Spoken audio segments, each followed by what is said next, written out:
we're on, I think. Hello, everyone. How's it going? Hello, everyone.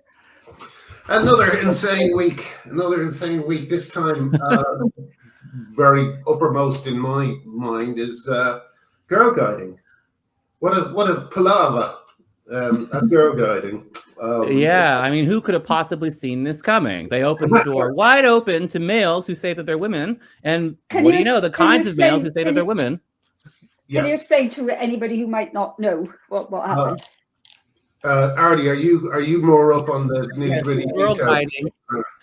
guiding. Sort of. I forget the name of the exact parish or whatever they call it, but yeah. So girl guiding is one of these organizations like Scout in the U.S. and everything else, and they changed their policies in 2018, 2019, where they started pretending that biological sex doesn't exist, and this wasn't just for the kids themselves, that male children could be on girl guiding troops or whatever they're called. But it was also that the guides themselves, the leaders and the people in positions of authority, could theoretically be male.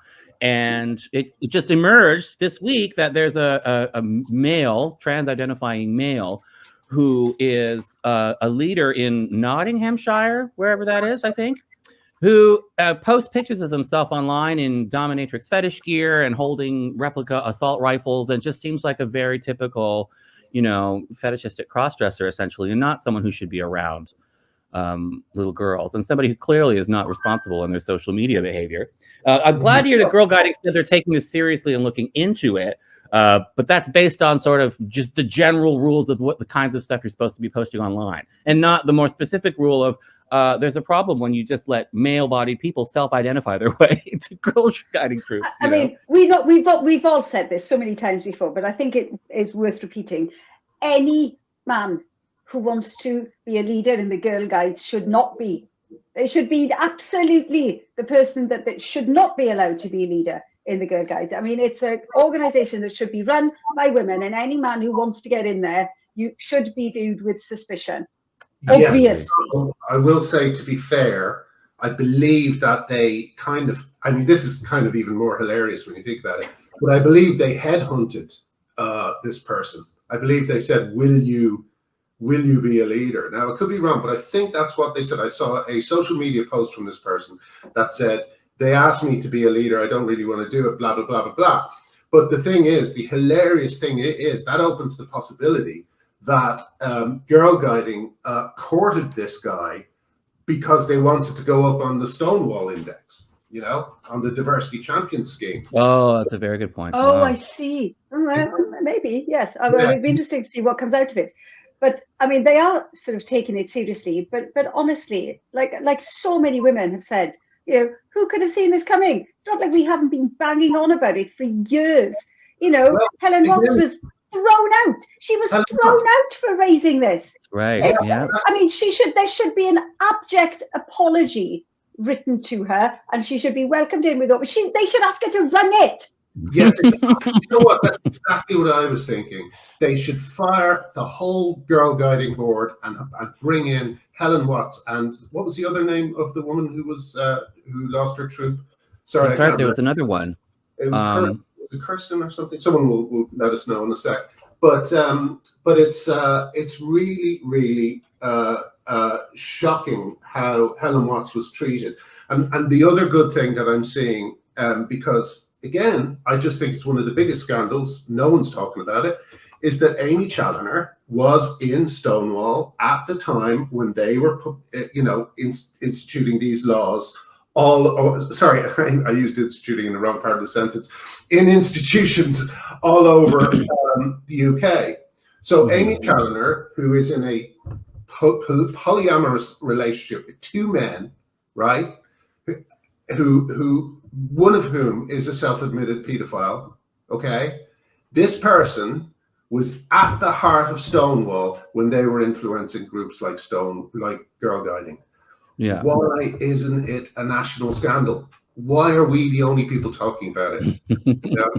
I had the same kind of thought when I was watching. I was rewatching Exulansic's videos because her kind of dissection of the I Am Jazz program. I think that will be shown again in years to come, because her absolute horror is not just at what's happening to this poor kid, but the fact that we're all watching it like it's just a normal thing, you know. Yes, So, I'd like to. It would be nice to talk about that in a bit, actually. To get some takes on it. yes, I think, but I do think that Nolan should do some more. He should really do some more. And this girl guiding thing, everyone should know about this. And we know that the Nolan podcast was really important. Lots of people listen to it. I mean, there was one, it was about a month ago. He said, now it's been translated into Japanese. Or it's big in Japan. Lots of people are listening to it. And so things like this, like the girl guiding scandal, and it is an absolute scandal, should be covering it. And I'm sure he must have realized he must have seen how incredibly popular this podcast is. So I can't imagine that he wouldn't want to capitalize on this. Yeah, he must know. His profile's never been higher. Yeah. No. But Sal Grover made a really good observation. She said that she has been sharing the story of the Girl Guides scandal and of this person, Teresa is his name, or Tiffany or something. And she said the response she's got, she's piqued so many people, and she's piqued them faster than anything else. People who weren't really understanding the sports issue, weren't understanding the spaces issue, weren't understanding pediatric trans. There's something visceral about Girl Guides and very obvious men trying to be Girl Guide Scout leaders, because this involves taking young girls, sometimes their first times, away from their families alone, So I think this really impacts people. Like, this is just an obvious red flag, Obvious. Yes. It's such an obvious red flag, isn't it? I can't believe it. I mean, I want to say it's absolutely astonishing that it got this far. That it was, when women were raising it, when Helen Watts was raising it years ago, why didn't they say, oh God, you're absolutely right? No, they didn't though, did they? They were all like, no, you're transphobic and wrong. And in fact, we'll get rid of you. Yeah. It's such a trap that, like, I can understand that there are some people who identify as transgender who are compassionate, decent people who are trying to make the best with their lives. And I can walk and chew gum at the same time. I can also understand that there are some people who might say that they're transgender because there's no cost or requirement in doing so. And there are lots of benefits that could be taken advantage of by people who don't have positive motives. I can see both of these things at the same time. Some people who put the label trans on themselves are decent people who deserve compassion, and some aren't. But the other side just sees it like you can only see the one side and you're not allowed to acknowledge the other. You can't acknowledge that this label trans can be taken by anybody. The word that's been going around the internet all last couple of days has been, sympathy abuse, sort of abusing people's mechanism of sympathy. This goes right back to Helen talking about cuckoo birds, that this is it's abuse of our sense of sympathy for others. And it's abuse of our sense of sympathy for the rainbow, really, Yeah. Well, I mean, I don't know. That rainbow is painted a myriad of issues, hasn't it? A spectrum of issues. I see Alice Drager is still saying there's 3 sexes, by the way, but we'll move on to that in a second, or more than 2 sexes. But the other thing about, it shocks me though. That we have to go this far. Like we have in I Am Jazz an unhappy child who, as Exulansic puts it, made the mistake of wandering down the wrong toy aisle. And they decided to change his genitals to fit the toy aisle he was walking down. It's terrible. But you can see, and even now, the poor bugger. I mean, he's put on so much weight. It's so obviously it's such an awful thing to witness, isn't it? It's just dreadful. I do think that the parents should be, I don't know. I mean, they're victims in a way, in a sense. I mean, we should save all this. We should save all this for Yeah. Well, let's save this. But here's the thing I don't understand. How does it take a Girl Guide leader in bondage gear to wake people up? And like you mentioned, Helen, that sports doesn't do it. Like 3 women have been beaten up by men. You see the races where the men are like lengths ahead of the women. I just don't get it. I don't get why. Well, not many people are seeing it. Not many people are seeing that, are they? I mean, the Laurel Hubbard, people did see it. And there was there was a lot of people saying, this isn't fair. Even there, I had 2 people say to me, sorry, Helen, but sorry to cut across you. But even there, I had 2 people say to me, well, he didn't win, Oh, Oh, I mean, yeah, I I've seen think lots that- of people. I mean, there have been loads of takes on that, but your average person on the street, they haven't seen the MMA thing. You know, MMA isn't even very big in Britain. They haven't seen it, but they saw Laurel Hubbard and they were like, no, this is wrong. You know, there was lots of that.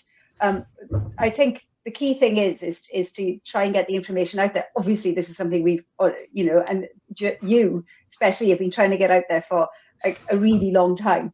But it is slowly getting out there. You know, you see that the Kathleen Stock story is running and running and running. You know, it's being picked up. Yes, that's great. Loads of places. It's really becoming something that people are talking about. I know we've said this before, but years ago, I'd go somewhere and I'd start talking about it, and people would be like, "Oh, shut up! You're just on your hobby horse. You're really boring the shit out of me." You know, arguing with me. But now, like, everyone is talking about it. Not everyone has the right take. Everyone is talking about it, at least. I mean, a lot of people don't know their take. But even today, I was on an email chain of some like rugby. There's rugby or drinks going on, like in a few weeks, and somebody there was saying, "Oh, you know, well, I'm the first non-binary." Taking the piss though, in a way that would never have happened like 2 years ago. People hadn't heard of it, but now everyone is hearing about it, and there's a lot of takes on it, which are, you know, what is this? This is it doesn't make any sense. One of the difficulties that people have, I think. Sorry, Helen, finish your thought. No, I'm done. No. I'm done. Well, one of the difficulties with this that it's so hard to unpick, and I want to use this to move on to the conversion therapy bill because that's a very important thing, and Stonewall are currently giving advice on how to fill that out. So we really need to counteract what Stonewall are saying, or should I say, what disgraced anti-lesbian organization Stonewall have to say about it. We need to counter that. We need to all write to our MP, and we need to make it very clear. We need to say it in as many different ways as possible, but we need to say it because this is a very difficult thing for people to get their heads around, and it's simply this: that affirmative care or transing children is gay conversion therapy. That is the message that we have to get across to MPs. We have to say to them, under your watch, you run the risk of reintroducing conversion therapy for gay kids. You know, I think you're right. I think before this bill is done, when is it? Is it the 10th of December? Yeah, no idea. It's the 10th. Yeah. So before that, I think because I think we've seen how well propaganda works and how argument by analogy, although it doesn't work so well on Twitter, with somebody, you know, with people like your general person who doesn't really know how to think about this issue, they're hitching it on the, you know, this is gay 2.0 has worked extraordinarily well. So we need to write to all of the MPs and just muddy the waters and say exactly that. It is actually, if you know, this is gay conversion therapy, this is, just to make people think. I genuinely think we need to... Don't say muddy the waters. That's what they do. Well, no, but we do we need to muddy the waters. Obviously, no, we need to clean it up. We need to clean it up, Helen. The problem is we need to muddy that soundbite. We need to muddy that soundbite. We need it so that an MP doesn't think, oh yeah, okay, yeah, I see this. This is the analogy that I should be believing in. We need to queer it. We need to queer that soundbite. We've lost so many people on the fence by now. What are we doing? We're queering things and muddying water. No, look, I know what you mean, Helen, but I do think it's important to say that these waters come pre-muddied, right? What they've done over the last few years is they've invented a category called trans that supposedly connects, you know, people like Stephanie Hayden and 16-year-old girls who are cutting off their breasts. There is no such category, right? That's the name you have placed on something that has a wide range of different expressions, okay? And until politicians wake up and realize that trans is too wide and unstable a category for us to talk about conversion therapy in relation to it, we will keep having this fight. We got to clear that aspect up. That's the most important thing. Stop saying trans well, we do. When you mean one of 20 different things. You know, totally agreed. But if you're going to write to your local MP about this issue, you've got to keep it simple. You can't write a tome which they will read. You've got to Yeah, write it's a good something start to really just say you clear can't pass this bill and right now simple. because there's a question in the air still. I think that's your idea. Is that right, Ellen? That like just a kernel of doubt for now to put a stop to this, to get people thinking on their own. Or just even absolutely say, this is not the same. That, you know, these two issues are not the same. They are purposefully put under one umbrella, but they are not the same. In fact, they're almost the opposite of each other. You know? Yeah, that's exactly right. Yeah, it's exactly, that's the problem. You're introducing two things in a bill that will cancel each other out. And the worst thing is they won't actually cancel out the trans thing. They will cancel out the gay thing, because you will find many young kids like poor Jazz, who to me looks obviously like a young gay man who was going down that road. Sorry, going down that terrible road that Artie's gone down. And that was a joke, Artie. And it's like he had a future as a gay man. He had a future, but his parents couldn't deal with it. His parents couldn't deal with it. They latched on to a fucking fashionable load of shite that was cooked up on Tumblr, you know, in the last decade, and they've destroyed their kid's life. You know, it's just appalling, absolutely appalling. Really shame. So, there's something. Yeah, this really even goes a step back further about the language around biological sex. There's something about how it's so fashionable to suddenly have a new way of talking about sex and have a whole new set of words. You know, like I've always said before, when you join a cult or when you join a fandom for something, anything from Harry Potter to Star Trek to Game of Thrones, it's a whole world with its own language and its own intricate set of systems and rules. And in the real world, that happens too. People think that they're insiders on this new knowledge when it comes to gender identity ideology, that it's interesting and neat to have all these new ways of looking at sex, you know, that this makes them better. They think they're intellectuals.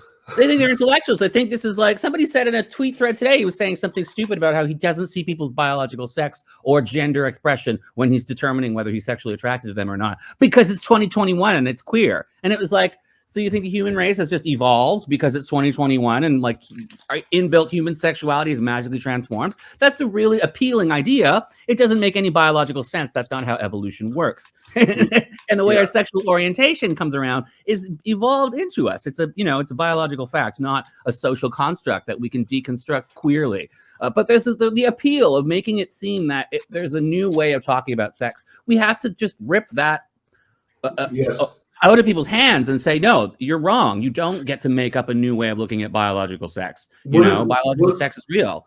One of the things you see a lot from the other side in this is, well, it's very complicated.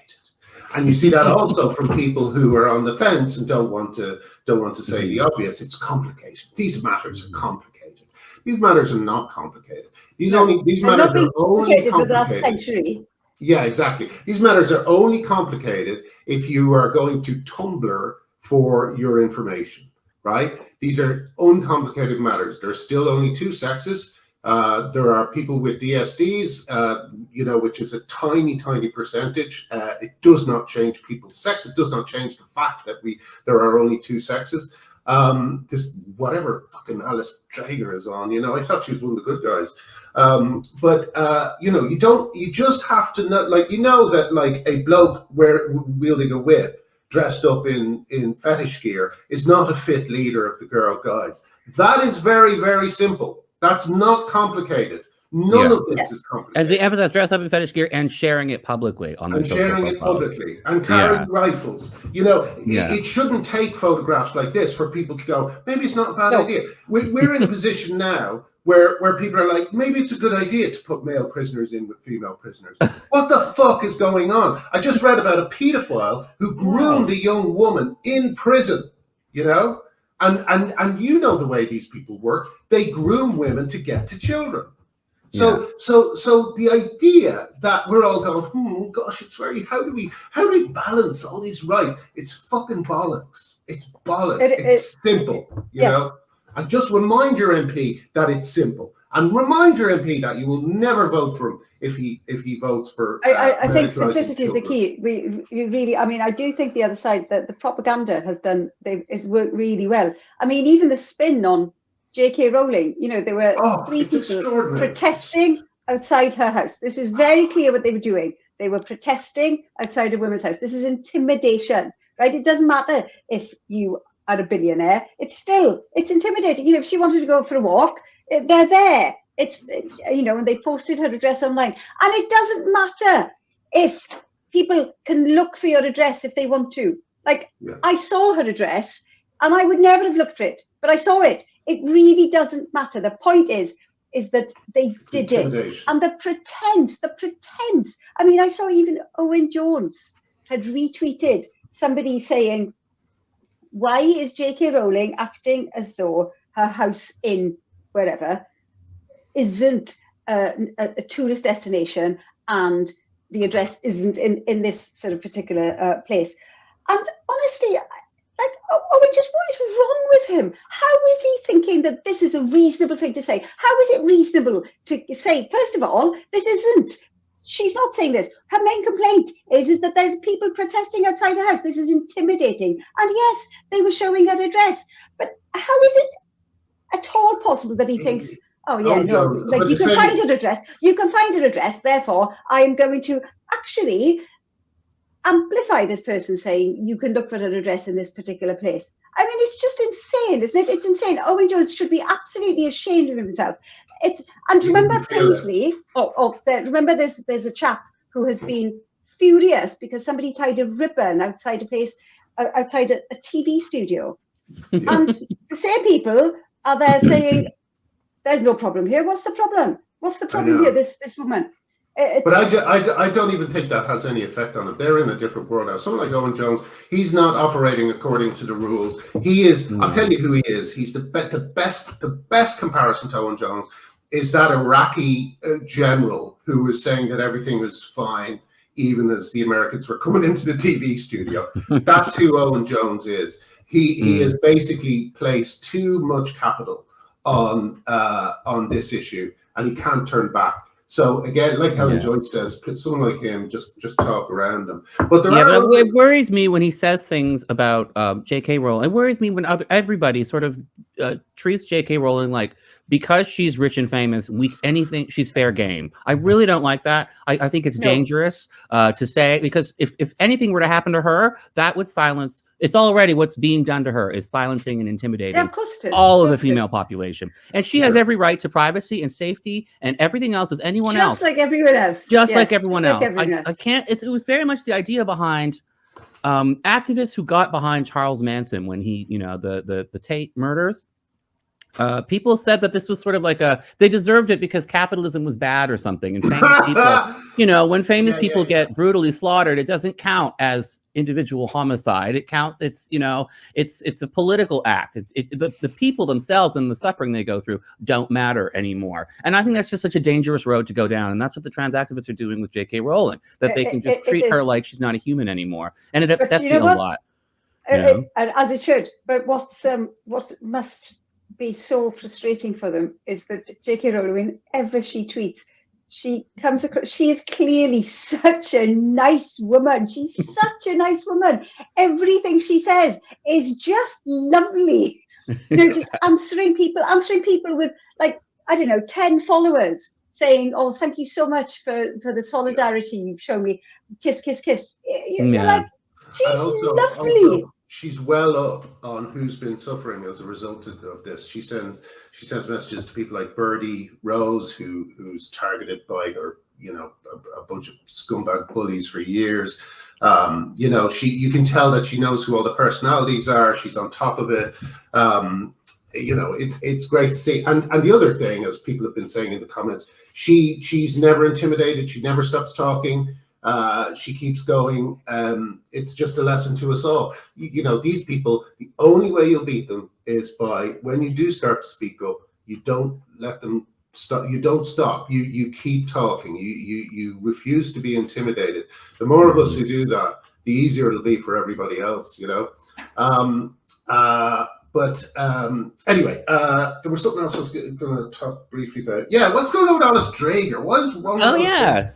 So I think Alice Drager, I think she has a sense that, there are some women who really grow up looking and feeling like there's nothing unusual about them. And then they might find out that they have a chromosomal difference to a typical female, or that they might even have undescended testicles, and it might turn out that they're actually male. And she seems to have this concern that if you're female and you suddenly realize that technically, biologically, you actually are quite literally male, and sometimes even capable of fathering a child, functioning undescended testicles, you know, then that would be so painful to you. Then we have to redefine you as somehow a third sex. And I just feel like that's sort of like muddying the difference between the biological realities of male and female, and the very, you know, sometimes it can get a little bit ambiguous as the sort of you know, how big your disorders are, but it never really gets to the point where you can't quite decide whether someone's male or female. I think the problem is here is that, I mean, she's done a lot of I mean, she's... Oh, could I just explain one thing, Helen, before you explain that about her? I should just tell people that, in case they don't know who she is,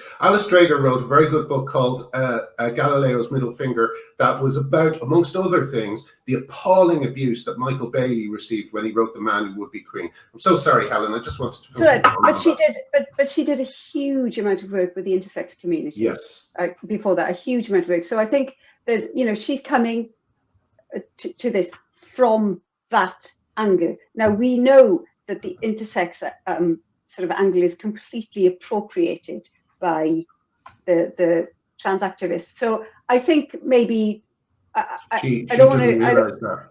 Well, I think she does realize it, but for her, but this is her area. This is what she cares about. It's around intersex, and as she's talking about that, and as she should be allowed to. You know, that it's been appropriated by one side. I'm uncomfortable about, you know, having a go at somebody for it because the other side has appropriated it. I mean, I think, you know, she's allowed to sort of talk about it, and she's allowed to really advocate for it. But it's just that, you know, what we're talking about here has nothing to do with intersex people. There's nothing to do with it. It's male people wanting people to call them women. I mean, that is it. Yeah, I think she put in it, like with the sports issue, she's concerned about, again, people with intersex conditions being disqualified from certain sports. But then that is obviously being used as a wedge issue for people like Laurel Hubbard. And she's just kind of like blinding herself to that. She's just kind of like, that's not of my concern, you know? It's a very... And that I find it a little frustrating because it's like, yeah, I don't want to be too harsh on her. I think I agree with you that she's coming from the right place. But I think once very intelligent, scientifically minded people start talking about there being more than two sexes, which she actually explicitly said, there really has to be pushback, because as we both know, that bullshit is being used to excuse things like the appalling I Am Jazz situation. And speaking of which, Exulansic is with us, which is very excellent. Excellent. Yes. Now her microphone is. Oh, I think I can unmute it when I bring her on. Exulansic, you happy to come in now, or would you like to get settled? I can't actually hear you. I can only bring you in to hear you, so I need a thumbs up. Give us a thumbs up when you're ready. And okay, right, excellent.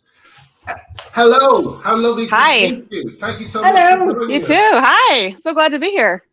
It's great to have you. I was just there's been, I think, more excited the excitement than we've had for someone in a while. Apologies to our recent guests. the rest of you suck, the rest of you. At least they didn't have to follow me. Yeah. It's a hard act to follow. Exactly. There you go. Now, for people who don't know, Exulansic does videos mainly about, I would say, the medical aspect of what's been going on, mainly about what teenagers and children are going through at the moment. But you yourself are a detransitioner, is that correct? Yeah, that's correct. I was identifying as trans man / trans mask for about 4 years there when I was in gender school. What was gender school? I have a bachelor's in gender and women's studies from Berkeley, which is the school that Judith Butler happens to teach at. And I developed a healthy resentment of her when I was there. So. Right. When I see you on when I see you on your videos, your humor about it, which is really great to see, because I think there does need to be more humor in this, even though the stuff you're talking about is so horrific. And you're so dry about it, and you're so world weary about it. How did it grab you at gender school? How did it take a hold of you so much?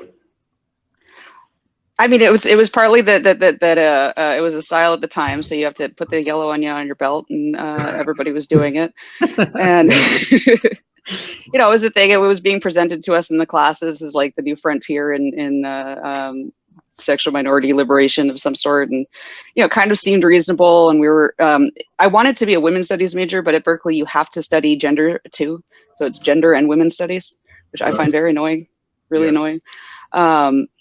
But it just kind of like there was a part of it too, given my age, given I was away at school and it was all new and different, that it kind of seemed like, you know, maybe this is the thing. And yeah, we just kind of tilted into it.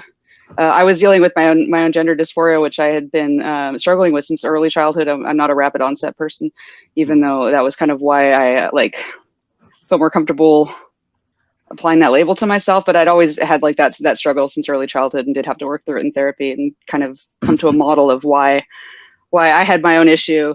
And then I projected that onto the gender split. That was my interpretation of my dysphoria, my explanation for my dysphoria. It doesn't mean that was automatically the cause, because I was 4. I didn't know better. I was making a best guess. Yes, yes. A lot of people, that seems to be something that happens a lot in this, is that people are looking at their own experience and projecting it out on the world. You see that a lot, Arlie, don't you? We talk about that a lot with AGP people who think because it worked for them, or not AGP even, just, you know, some people, because it worked for them, they apply the same reasoning to people like Jazz Jennings. You know what I mean, and so on. And there's a sense that just because you experience some degree of gender dysphoria, either extreme or mild or moderate, then that means you are trans. And it's like, if you experience some degree of autogynephilia, maybe mild, maybe moderate or extreme, that means you should be out there cross-dressing and identifying as a woman. And it's like, no, you shouldn't at all. Be happier. You know? Don't feed the beast. It will take over your life. But then with AJP too, like what makes it really a disorder is that they don't have insight into it. Say that one more time. Well, I think. Oh, sorry. Go. Say that one more time. That AGP is really, it becomes a problem. It like the disorder is not that they want to be a woman necessarily. The disorder is that they have a mental illness that makes them have no insight into the fact that this is why they're doing it, and so they'll deny it. No, it's not because I want to be a woman. It's like you're wearing a silicone woman suit. Like, what do you mean you don't want to be a woman? You kind of have a thing for that, it seems like. But it's like, it's the mental illness. You have to look a dream deeper and think about it, and not pathologize every man that gets interested in that, you know? Because that doesn't automatically make you an AGP, I don't think. And is that what you mean when you use the term don't feed the beast? Is that what you're sort of talking about? The more you go down that route, the further you will go. Yeah, I feel like mental health treatment needs to be more aimed towards normalizing and functioning. So or you see with dissociative identity with people, like they name them and they come up with these elaborate backstories for their dissociated identities. And it's like, how does this help you at work? How? This doesn't seem very productive. Maybe you shouldn't be going into headcanon so much. That was like Abigail Schreier. I think she said that when she was talking to a lot of young women who had transitioned, and they were saying they're so much happier. And then she asked them about the actual conditions of their lives. And they were like, well, I can't hold down a job. I had to move back home with my mother. You know, I have a catheter. I have a catheter. You know, I'm on antidepressants. Doctor just had to remove more bladder stones. So it's not working. It's not making your life factually better. You know, it's not helping a lot of these people. Even when they tell themselves and they tell their peer groups that they're so much happier, it's like, Scientologists do the same thing. You know, they have these like, you know, these fake grins, and they're all just like, everything's great, everything's big red smile. That's what you're so good at on your videos about I Am Jazz, and I really think we should send Exulansic's videos to the MPs who are thinking about the conversion therapy bill, because you know what you show so clearly in I Am Jazz is basically the televised torture of a gender non-conforming child. And it's so bad too. Like the new season, I can't believe it's still in the air, November 30th. And the teasers they put out are so awful. I just did the first I Am Jazz's Waking Nightmare in a long time. It's called Wait Time Is Over, and it's you know, he's gained 100 pounds. He's just struggling so much. His family is so mean to him. Even in the clips, they're just like mocking him for his weight, telling him he's just all talk and he's never going to actually do what he needs to do. And just it's just clearly emotionally abusive. And it's because he's their cash cow. And because they're worried that eventually he's going to mature enough that he realizes what's been done to him. Yeah. And yeah. if I were that family, I wouldn't want him living within attacking distance. I would actually be worried about living with him when he realizes that, because I don't know what he's going to do. Yeah, yeah. And the other aspect to it, of course, as you say, it's got a new series, bizarrely, is the fact that we're all watching this as kind of entertainment, you know? And the thing you always point out is how often they tell on themselves in the videos. You know, they're constantly admitting what they're doing without realizing, aren't they? Yeah, talking about like, well, you know, it's not about stereotypes, but like I've always wanted to hang out with the boys, and I like wearing boy clothes, and I like playing with trucks, and it's like, how is this not stereotypes? Yeah, this is you trying to make yourself feel better as a child of gender dysphoria, and you weren't sure like why, and this seemed like it made sense, so you just went with it, or you just like that stuff, and you know, it's just you have to come to terms with the fact that like the gender expectations affected you, but that doesn't mean that you need to change your sex, because sex isn't gender. That's what they claim to believe, but they clearly don't. Yeah. So yeah. What was it like for you when you were identifying as either a man or non-binary, in terms of negotiating the difference between sex and gender? How was that journey for you? That was pretty straightforward, because this was like 2009. I feel like it was before things really more went off the rails. I don't know. I never had a problem with the idea that I am a woman, but I identify as a trans man, because the idea is like you have the man and woman, and then beneath that you have like your gender identification within that. So because being a woman is a requirement for being a trans man. So how could I not be a woman and a trans man? And now they're like, well, no, it doesn't have anything to do with it, or it's, you know, female is a myth. And it's like, well, okay, if female is a myth, then I'm an assigned female at birth trans woman. Identify with the gender of trans woman, and I was assigned female at birth, but you can't judge me based on my genitals. Trans women can have any genitals. I don't have to transition medically just to be a trans woman. I'm valid. Yeah. You know, how am I not a trans woman? Please explain that. I think that's a movement. I think people are calling themselves AFAB trans women. Yeah. I really like it. Can I ask, can you, I mean, you seem to have, you know, really good knowledge of what actually these drugs are doing to Jazz. I mean, what kind of future does Jazz have ahead of him with the estrogen he's been taking, with the medical procedures that he's been undergoing? I mean, is there a way back for him? Oh, no. There's definitely not a way back. He's never going to have it. Like they talk about how, well, we just pause puberty, and then when you take the puberty blockers away, puberty resumes as normal. No, it doesn't. You're never going to have a normal puberty. You're always going to have a chemically disrupted puberty. And if you think it was normal later, then you're going to miss medical problems, I think. But these drugs are really serious. Mm-hmm. But not just that. I mean, they have actually operated on him now. Right. So they gave him puberty blockers. Way back. Right. Yeah, no, there's no way back. He's had at least, I believe, 4 genital operations at this point, one of which was done because his first one exploded. So I actually have a little graphic showing where it would have exploded in one of the videos. Right. Like just so everyone's clear, this is what they mean when they talk about a giant blister forming and then popping. Worrying about losing the vaginal vault. They were worried about it coming out like some kind of vaginal landslide. That's terrifying. That's terrible. And this was constructed out of out of a chemically stunted penis, so it was already too small. Yeah, so they had to get extra material from. They get it from different places. From his peritoneum. Yes. Right. So they got it from the slippery stuff that allows organs to slide along each other, which I assume if you cut that, it might scar to things like the organs. That might create like it's just they don't seem to understand that scar tissue exists. I can't wrap my head around it. Yeah, I heard that procedure is that complicated, has a tremendous amount of risk, and obviously almost led to there were serious complications, and I think there was some danger there for Jazz at some point, wasn't there? Didn't Jazz almost die? No, there was one episode where he ended up in I believe the ICU. I don't know if he was fully on a ventilator, but he was definitely in some kind of like severe distress. And so everyone was kind of like panicking and freaking out. How close he was to death, I'm not sure. I worry also, like, you know, they put them on these puberty blockers that suppress all of their sex hormones. And then they try to add in some of them. So they actually totally suppressed his estrogen and talked about that, or his testosterone rather, and talked about in the show and just gave him estrogen. Well, both women and men have estrogen and testosterone developmentally. Yeah.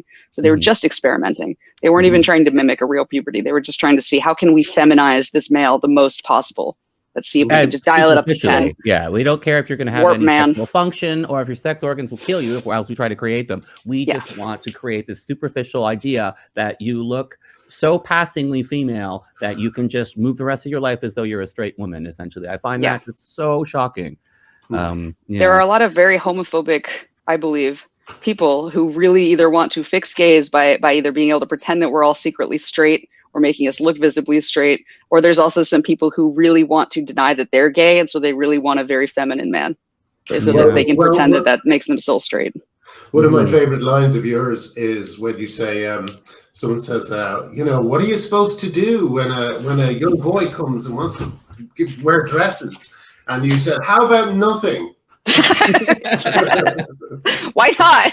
Yeah. No, it's a sort of, and then, you know, you also, like, I find a very interesting thing. I'm not sure how much you know about mermaids over here, but when mermaids only had one professional working for them, whose name was Helen Weberly. And Helen Weberly has been the subject of the second longest medical hearing after Andrew Wakefield, because, you know, for fitness to practice and so on. And when they asked Helen Weberly, who you know, was telling her that these this was the right way to go, puberty blockers and so on, she said it was Susie Green, the head of mermaids. And Susie Green's only qualifications is that she has a son who she is convinced is a woman. You know? Oh, is she the one that took him to Thailand? Yeah. When he was 16. This is yeah. It's not happening to kids. Nobody's doing surgery on kids. Yeah. But what astonishes me is that people, you know, the real champions of this sort of the transgender ideology aren't looking at Jazz Jennings and feeling a little bit uncomfortable. I mean, I'm looking at Jazz Jennings. I mean, I've looked at Jazz Jennings for a long time thinking, this is terrible, this is terrible. And now this latest massive weight gain. I mean, it's such a cry for help, or it's such a problem. There's also no links between bone density and obesity. How are these champions not sitting there thinking, this is obviously a problem. You know, we really need to think this through. It's just I guess they've seen it happen, and now they simply can't backtrack. And nobody they're wants just blaming to say, Jazz. This is a problem. Yeah, they're blaming Jazz. They want to say, Jazz, it's your fault for eating too much. Like, they're mocking him for actually at one point his god awful brother like took his fork out of his hand and was like, that's more than a tablespoon of butter on his pot. And I was like, dude, he probably has severe acid reflux. It's probably not being treated. And so he's probably eating this food because it doesn't hurt as much. You were saying as well that there's a connection between loss of bone density and obesity. Yeah, because bone cells, the cells that make bones and then the fat cells come from the same stem cell layer. So there can be competition. So if you have if you're obese, that can there's some thinking that can trigger bone loss independent of the mechanical load that might increase the bone loss. So it's it's a complex relationship. But there is a known link there between excess weight and bone loss, and we know that he got the bone loss first from the puberty blockers because you need those estrogen and testosterone to mineralize bones well. And his chances of blood clots have gone up as well, haven't they? Oh, I'm sure, because of the obesity and because he's taking a lot of estrogen. Yeah, estrogen causes blood clots. No, you said this. You said this. And it doesn't work as well when you're obese too. If you're taking estrogen, because estrogen gets absorbed by fat. So estrogen birth control is known to not work as well in overweight people. And so overweight is 170 at this point for this level.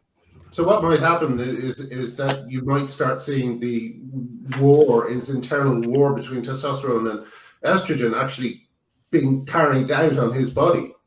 Because he can't make testosterone, so he doesn't have any testosterone. All of his hormones are supplemented, I believe. Wow. This is violence, isn't it? This is violence. It's experimenting against children. Yeah. It really is. Yeah. It's and when you drug someone, when you give them a pill, that's not the same as your gonads continuously titrating the exact right dose into your body. That's different than taking a pill once a day. Those are different. That is not at all connected to your biological processes. Like your body knows what it needs. more. Yes.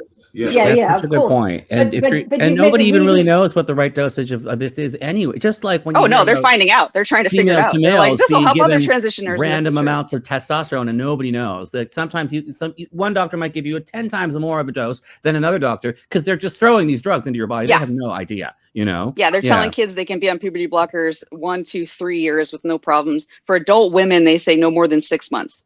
For adult women with endometriosis, no more than 6 months, or else it causes problems. A lot of documentation. I have an hour-long thing about puberty blockers that looks at how it's affected women who were put on it, and like even after a couple doses, some of these women are having horrible lifelong complications. It just precipitated a horrible outcome.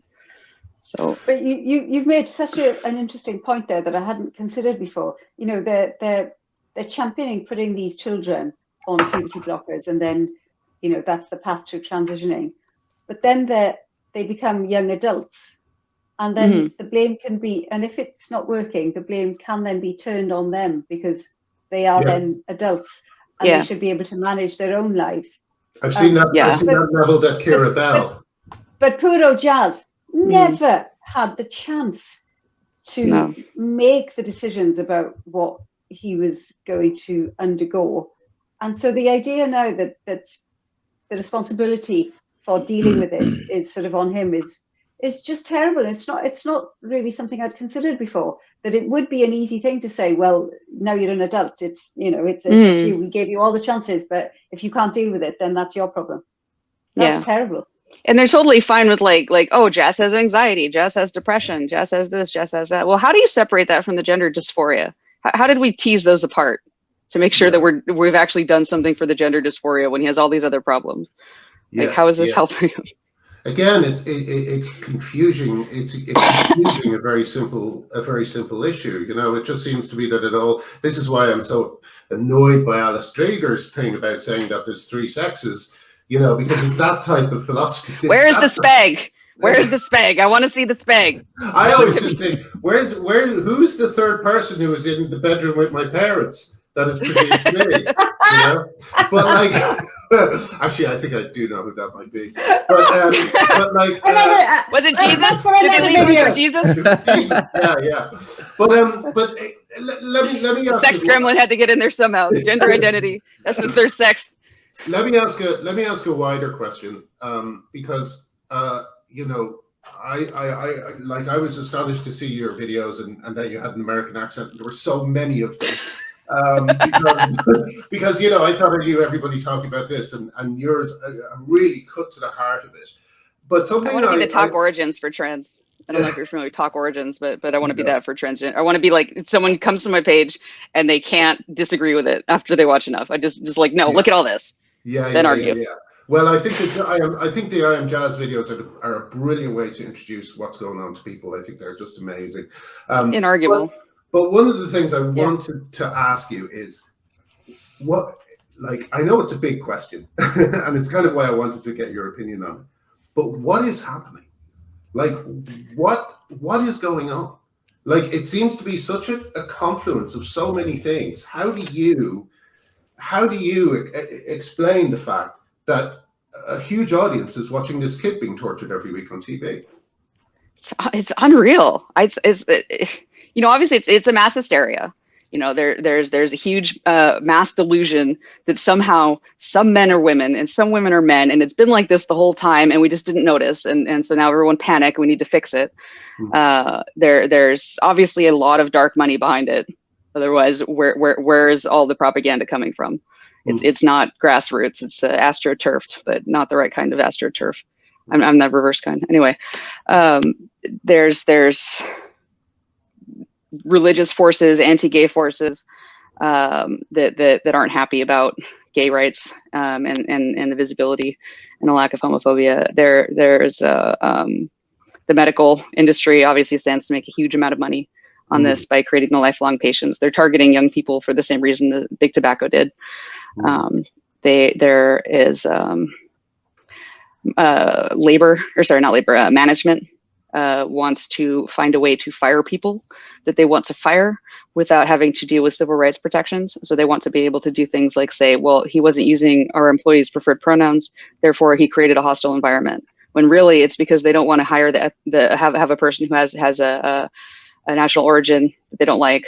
They want to just be able to get rid of that. So they use the language as a pretext. They want to get rid of disabled employees who are also going to have more difficulty with the pronouns. You know, they want to be able to discriminate, and this is the perfect vehicle to undo all other civil rights protections, not just women's, literally every group. I have not thought of a civil rights protected category that is not adversely affected by the concept of gender identity. It's a religion. We can't let it escape the religion category. Yes. That's where it belongs. It's not a new category. and the enforcement of speech around it is so severe. It's horrifying. I found out my professional organization supports this nonsense. I'm a speech therapist. We work with aphasia. I'm sorry, Asha. I'm not going to defend a policy that gets my aphasic clients harassed at work. They have a hard enough time as it is. They need tolerance. They don't need someone trying to be like seeing into their soul to figure out why they constricted their tongue near the glottis and not near the roof of their mouth. Like, it's just, and then the other, like there's hearing difficulties too here, where people who have high frequency hearing loss are physically less able to hear the word she and differentiate it from he. You can go onto Google Spectrogram and test this yourself and go he, she, and you will see that there's a very small bit at the very top of she. And so an older trans woman is going to be far less likely to accurately hear that she has in fact been referred to correctly. And that's going to create problems if someone like Caitlyn Jenner is your boss, because she literally might not hear it. And if they don't have a linguist helping, and I'm not going to help, they can't prove it. You shouldn't. So I really, if anyone wants an expert witness against their employer firing them for using the wrong pronoun, I'm right here. Okay. Do you know what? I think you've just made an excellent point there. You know, we were talking earlier about the analogy and the soundbite. I think maybe this is it, isn't it? The analogy that we need to make is that this is it's a religion. This is a religion. This is like a religion. Yeah. I think maybe this is something that is a very good pushback analogy to make to all sorts of people that you're arguing with, people who you're trying to convince, and also maybe MPs. Yeah, I actually started a church too, to make it very clear that this is a church, because my church is like an opposite. So, you know, I'm American, so I applied for tax exempt status, and I'm waiting on that. It's called the Agate Blood Sojourners Divine Church of the Holy Monocotomy. And the monocotomy is a belief that the body and the mind are two sides of the same coin, and therefore using a pronoun that conflicts with the body in order to validate the mind, that's actually against the monocotomy. That implies a false dichotomy. So we have an explicit rule in our church that you're not allowed to do that. It's bearing false witness.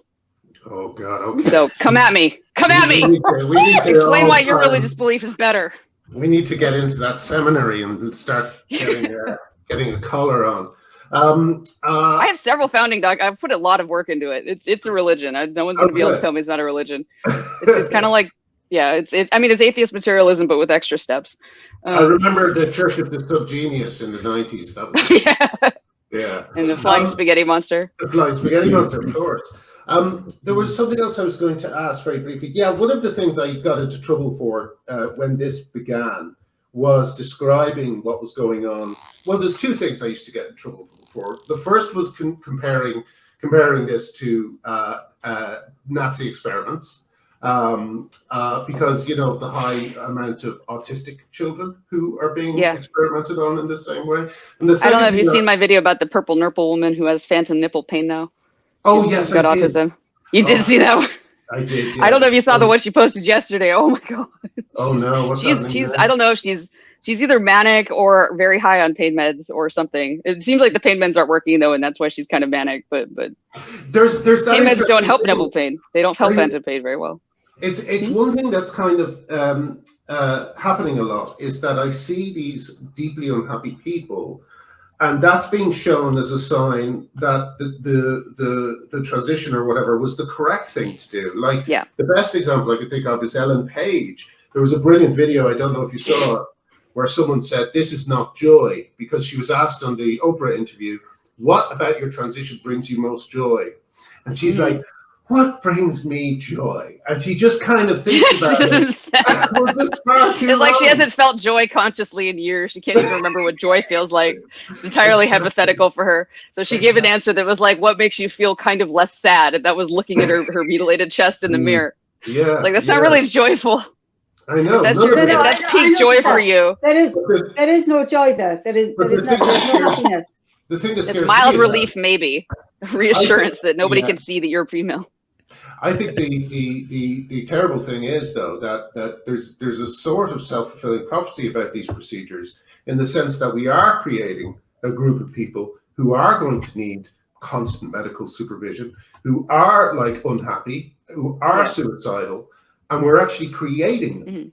You know? And then it's blamed on the gender dysphoria. They have been defined as terminally, incurably mentally ill. So any consequence of these interventions can get blamed on the pre-existing mental illness and not on the interventions themselves. So it's once you get taken into this, you're screwed. It's like if you have a really like an evil psychiatrist who gives you drugs that break your brain and then tells you, well, your brain's broken, you need to have all these other drugs now. And I'm not saying all psychiatrists are like that, but certainly some are, and it's very predatory. And it's a lot of these people, they want to do unpublished drug research. They want to do they want to make a name for themselves. Like you have Dr. Gallagher's designer nips. You know, they want to experiment so that they can get famous and get rich. Yeah. Do you think? I mean, what about the doctors in the hospital who are dealing with Jazz? I mean, are they? What are they? How culpable? Dr. Are they? Bowers. Yeah. How are what?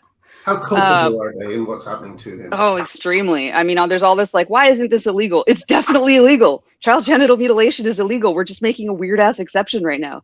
Pardon my French. Like this is clearly illegal what we're doing. There's no purpose to this. We have robbed him of sexual function. I don't know what his genital urinary function is right now, but I imagine it's also not great. He seems like he's in pain every time he's on the video.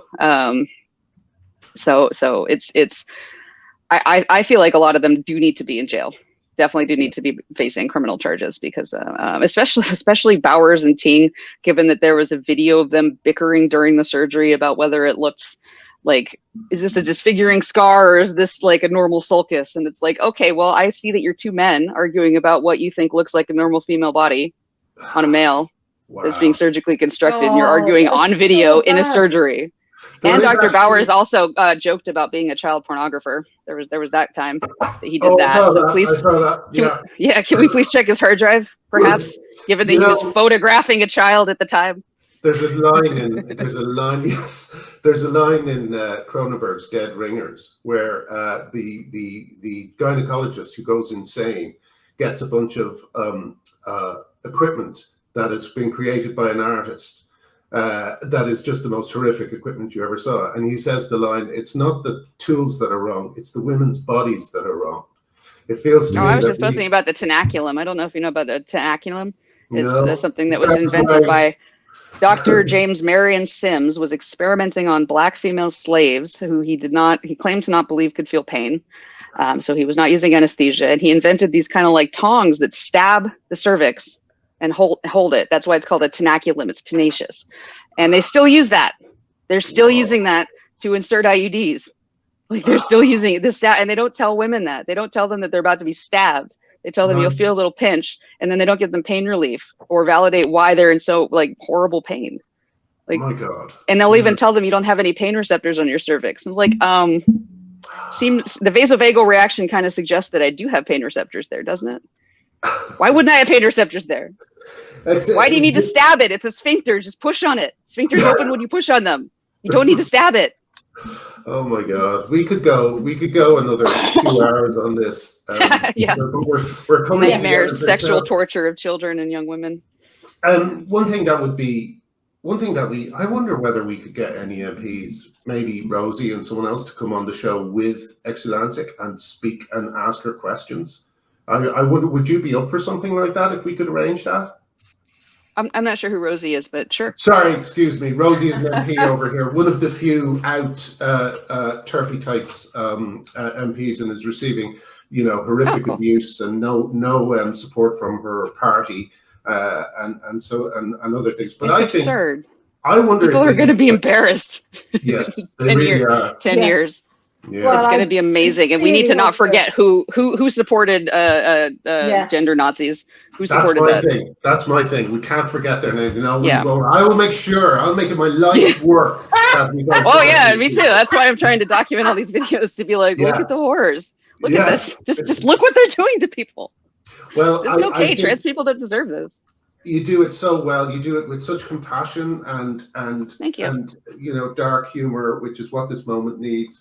So I do hope you'll come back on at some point and share your expertise with us again. It's an absolute pleasure to talk to you. Yeah, absolutely. Yeah, thank you. Such a pleasure. Such a pleasure. Yes. Yeah, to listen to you. definitely. Yeah. All right. Thank you so much. Oh, It's we'll see been you lovely. next. See you next All time. right. Thanks so much. Take care. Bye. Bye. Cheers. It makes me That's so great. mad. It makes me so mad. And the fact that when people try and talk about it, they attack their livelihoods. They try and destroy their lives. It's just the craziest thing. Yeah. Just extraordinary. It will come to a head. It has to. When just thinking about kids like Jazz Jennings, I think it's very clear that at some point it will come to a head. There are many fronts where it could peak the world, and like the girl guiding thing here, but it's the kids thing, because they will become adults, and they will become adults that look back and say, what the hell happened here? And they will say, I want to do something about it. Yeah, and especially as the time moves on. Yeah. Like as they get older, 10, 20 years down the road, they're already starting, the euphoria wears off so quickly. And then over time, when you reach a different phase in your life, and you're in middle age or later, your priorities are going to be so different, and you're upset. You're not going to be thinking about how you identify. You're going to be thinking about your health and your bodily health. Yes, and that's going to be gone. And the amount of maintenance that you have to continue to do every single day just to live a normal life. They were getting angry at her because terrible. They were getting angry at him because he wasn't lubricating his neo-vagina.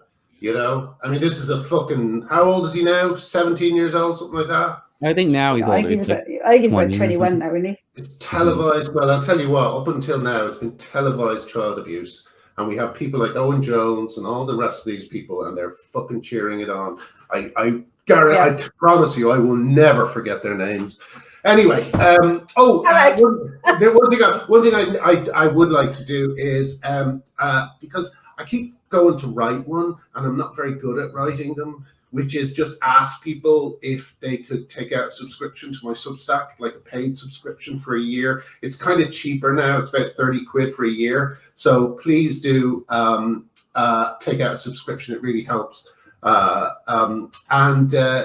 that was just a personal thing for me. I wasn't thinking of you guys at all. Well, you spend a huge amount of time on this, don't you? A huge amount of time. Well, it's not. Someone called Dennis, I think it was, called it a labor of love in a lovely piece he wrote about me. But the thing is, comedy would be something I'd call a labor of love.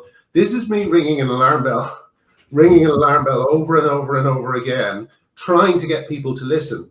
So it's slowly getting out there. It is slowly getting out there. It really is.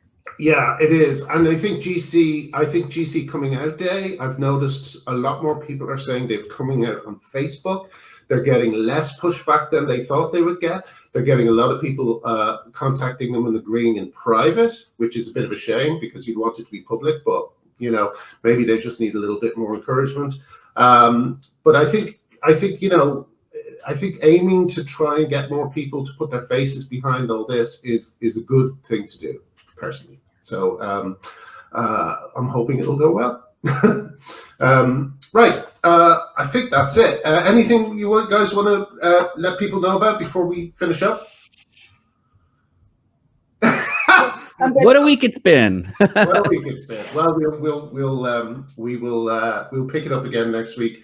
Lovely to talk to you, and again, lovely comments, and that was really interesting. So much to think about. She is amazing. Like, since Magdalene died, the best commentator on this. She is just stunning, and her humor about it. I can't describe it. She's talked about some of the most horrible things in the world, but she makes it bearable. I would not be able to watch that jazz program without her comments on it. Oh, and if she's watching this, and let's Jen, maybe we could get this to her. Someone made a very good suggestion in the comments that she should do Susie Green's TED Talk.